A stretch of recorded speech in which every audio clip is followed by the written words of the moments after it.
Alright, Melee Debug Menu tutorial. You'll just need a GameCube controller, as well as a GameCube controller adapter, and a decent PC.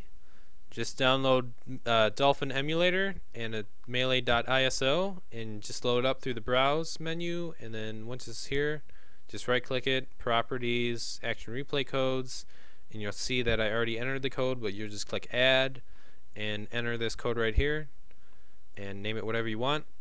Then just be sure that it's checkboxed right here, and once that's done, you just make sure that you go to options, configure, enable cheats, and then you can just double click it and run it.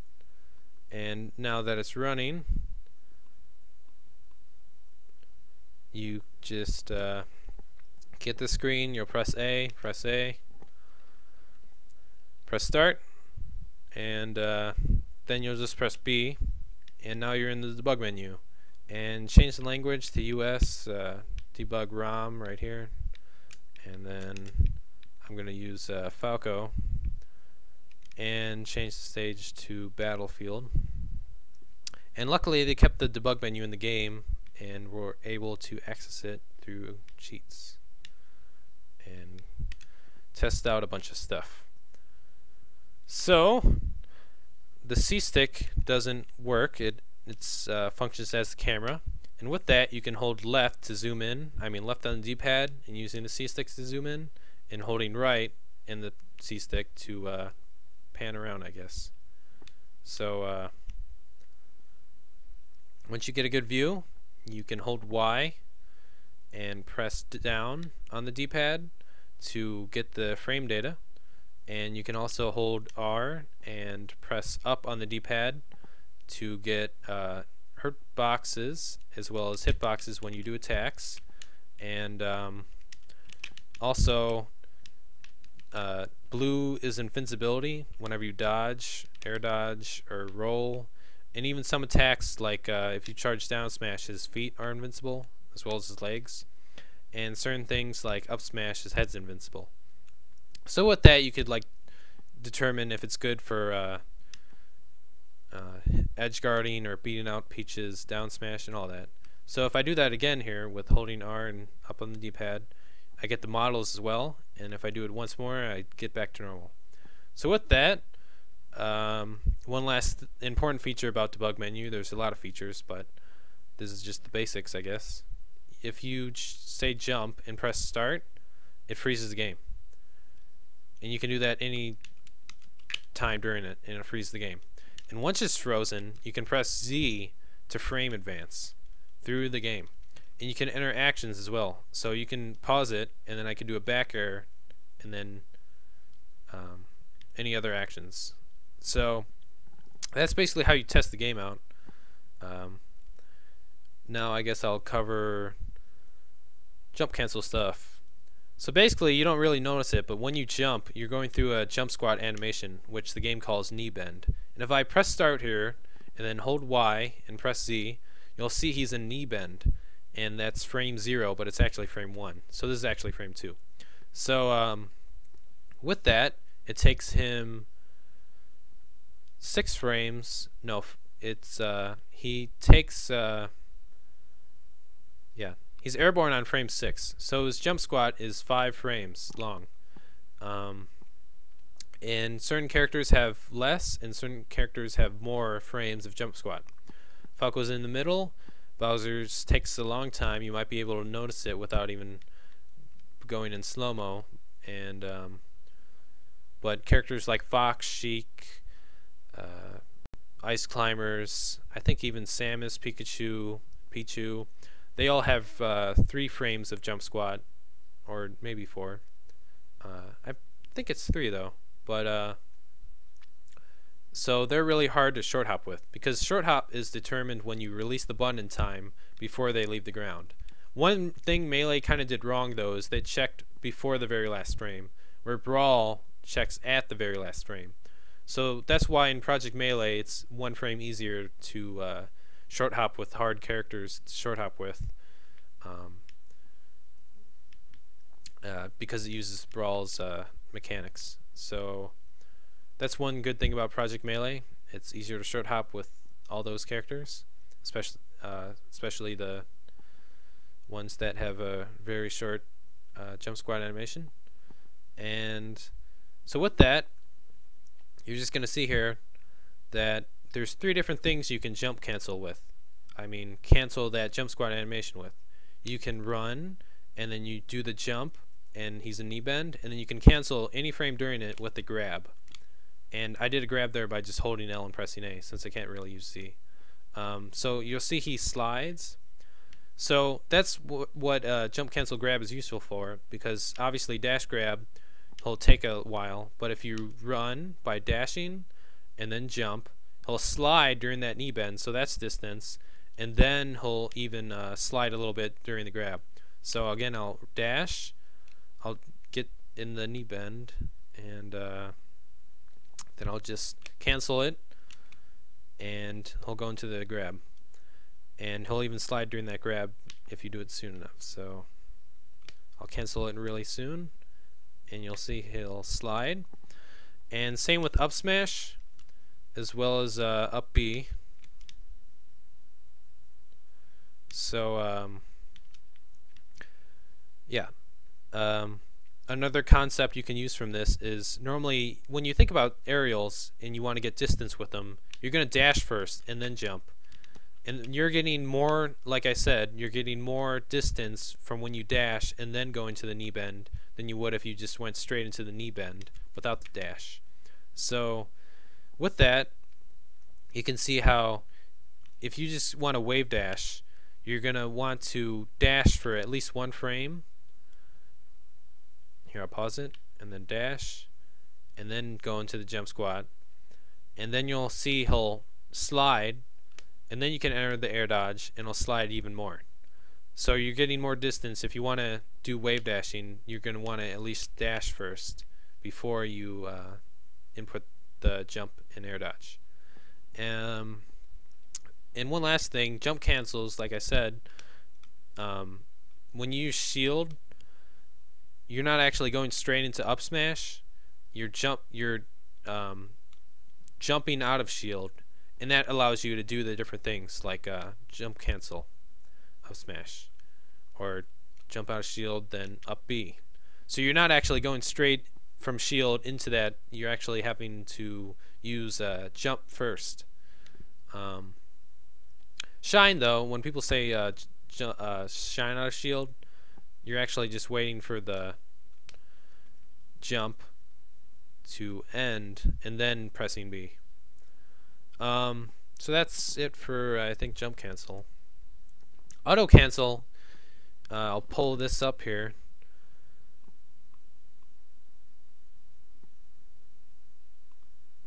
You'll see on melees, on Smashboards, this is really useful. You'll see there's hitbox threads for each character, and right here I have back air, and the interruptible as soon as, which I'll talk about in a sec, is 38, so that's only 1 frame sooner than the total animation length, so that's not really useful for this move. But the auto cancel is either before frame 3 or after frame 23, and that entails that you don't have to go through the aerial's landing lag. So if you didn't L cancel, it would be 20 frames, and then half of that when you L cancel is 10 frames. But you only have to go through what most characters go through, like Falco, is 4 frames for when they land normally. So you'll see here, if I just land normally, it only takes 4 frames, and then I can like dash out. So I can do the same thing with back air. If I do it early enough, he'll land. See, he's past those frames now, past the 23rd frame. So he'll go into normal landing, and then I can just do actions out of it. So with that, you'll see a lot of people using auto cancel stuff effectively, both in Melee and Brawl, where say Dr. PP throws out back airs like these, and then it'll go straight into a down smash, forward smash if it hits or something, because you don't have to go through that landing animation lag. As well as you can also, like I said, like it showed, you can throw the attack out, and as long as it ends before the 3rd frame, you can go into normal landing as well, even though the hitboxes don't come out or anything, so it's not that useful. So with that, it's pretty much auto cancels. A lot of different characters have auto cancels that are useful, like Gandalf and Jigglypuff and everybody. Actually, I closed this. Yeah, I'll just leave it closed. Alright, now we're going to talk about interruptible as soon as. And for that, we'll open this. Alright. Well, first off, remember I showed you about normal landing, where once you land just from a jump, you just get that 4 frames for most characters. Well, if you actually don't do any actions out of it, it's way longer. It's 30 frames of an animation. Well, he recoils himself back to his like wait animation. But you don't have to go through that. You can immediately do an action like run, or say jab out of it. So that's what interruptible as soon as means. Basically, after frame 4, it's interruptible as soon as on frame 4 to do any other action. Otherwise, it's going to continue the animation just so it doesn't look weird. Because it would look weird if like Falco immediately popped back to his wait 1 animation, even without doing any other action. Like if he landed, and right here he popped immediately back to his wait animation instead of going through this animation, it would look weird. So that's the same thing for attacks, including aerials. Right now I'm going to show you with Marth. Well, first off, I'm going to exit out by holding X and then up. That gets the normal start menu. And get back to this. Change it to Marth. Oh, by the way, one of them's emblem, but that's Roy.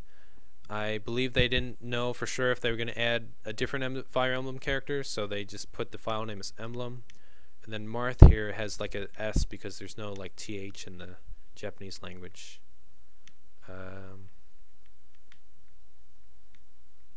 There we go. Now load that up, and while it's loading here, I'll just put this back, and you can see right here the GIF files don't actually work anymore for this thread, but this is still useful. The total animation is 49 frames, and the interruptible as soon as is on frame 20. So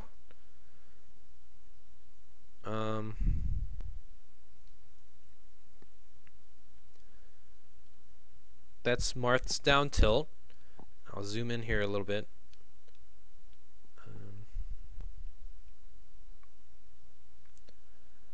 So normally when you just do a down tilt, he'll recoil back and his cape will fly up, because that's just the animation to make it look normal, you know. But if you spam it, he doesn't go through that cape flying up at all. See how his cape's normal? But if you let it go through, it flies up a little bit and he recoils his sword back more. So that's interruptible as soon as. So if I turn on the frame data right now, you'll see I pause it. He's on frame 20 right now, and I can immediately do an action like run out of it. So with that, you I'll pause it, I'll do the down tilt, and now he's able to do an action out of it. But you'll see that he recoils his sword back and his cape flies up a little bit, and he goes back to his waiting animation for crouch. And so basically it's inside the game to just make it look normal, but if you want to do another action out of it, it doesn't look that weird because his sword's already out, you know. So if he does like an up tilt or something, it's not having to go through to his wait animation then to the up smash, you know. So it can do any other action except for air dodge in the air, at least for in melee, because in Brawl and thus Project M, you can do anything with interruptible as soon as, including air dodge, but in melee you can't. So that's why if you say do short hop double fair here, after it gets the fair out, in Project M you would be able to wave land through it as soon as the interruptible as soon as comes, though in Project M you have to wait for the entire thing to be over before you can actually air dodge. So now that it's over, now I can air dodge and wave land out of the fare. But with short hop double fare, I can enter the fare, and then as soon as it gets to the interruptible as soon as, I can enter another fare without it having to end. So that's about it for those.